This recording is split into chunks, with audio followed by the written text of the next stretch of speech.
ನಿಮ್ಮ ಜೀವನದಲ್ಲಿ ನಿಮ್ಮ ಇಷ್ಟಾರ್ಥಗಳು ಸಿದ್ಧಿಸಬೇಕೆ? ಹಾಗಾದರೆ ಇದನ್ನು ಪಾಲಿಸಿದರೆ ಸಾಕು. ಆತ್ಮೀಯರೇ, ಬದುಕಿನ ಎಲ್ಲ ಸಮಸ್ಯೆಗಳಿಗೆ ನಿಮ್ಮ ಆಲೋಚನೆಗಳೇ ಮೂಲ ಕಾರಣ. ಸರಿಯಾದ ಜ್ಞಾನವೇ ಬದುಕಿನ ಎಲ್ಲ ಸಮಸ್ಯೆಗಳಿಗೆ ಅತ್ಯುತ್ತಮ ಪರಿಹಾರ. ನಿಸ್ವಾರ್ಥದಿಂದ ಮಾಡುವ ಯಾವ ಕೆಲಸವೂ ನಿನ್ನನ್ನು ನೋಯಿಸದು. ನಿನ್ನ ಬದುಕಿನಲ್ಲಿ ನಡೆಯುವುದೆಲ್ಲವೂ ನಿನ್ನ ಕರ್ಮದ ಫಲವೇ ಆಗಿದೆ. ನಾನು ಮಾತ್ರವೇ ಎನ್ನುವ ಅಹಂಕಾರವನ್ನು ಬಿಟ್ಟಾಗ ಮಾತ್ರವೇ ಪ್ರಪಂಚ ನೀಡುವ ಖುಷಿ ನಿನಗೆ ಸಿಗುತ್ತದೆ.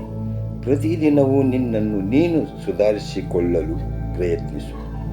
ಬದುಕಿನಲ್ಲಿ ಸಮಸ್ಯೆಗಳಿಂದ ಸಿಗುವ ಅನುಭವದೊಂದಿಗೆ ಬದುಕು ನಡೆಸು. ಸುಲಭವಾಗಿ ಸೋಲಪ್ಪಿಕೊಳ್ಳಬೇಡ. ಆತ್ಮವಿಶ್ವಾಸ ಜೊತೆಗಿರಲಿ.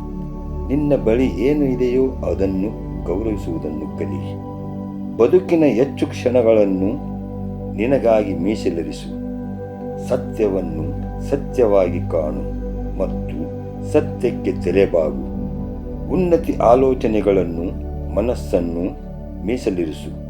ನಶ್ವರ ಜಗತ್ತಿನ ಮಾಯೆಗಳಿಗೆ ಸೋಲದೆ ಆಧ್ಯಾತ್ಮಕ್ಕೆ ಶರಣಾಗು.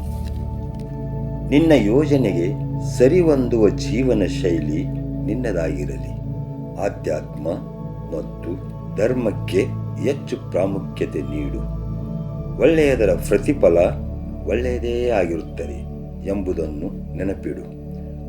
ಖುಷಿಯನ್ನು ಕಾಪಾಡಿಕೊಳ್ಳುವುದು ನಿನ್ನ ಅತಿ ದೊಡ್ಡ ಸಾಧನೆ ಮತ್ತು ಶಕ್ತಿಯಾಗಿರುತ್ತದೆ. ನೆನಪಿಡು. ನಮಸ್ತೆ ವೀಕ್ಷಕರೇ, ನಾನು ನಿಮ್ಮ ಪ್ರೀತಿಯ ಹಿತೇಶ್ ಮನೋಹರ್. ಈ ವಿಡಿಯೋ ನಿಮಗಿಷ್ಟವಾದಲ್ಲಿ ಸಬ್ಸ್ಕ್ರೈಬ್ ಮಾಡಿ, ಲೈಕ್ ಕೊಡಿ. Thank you.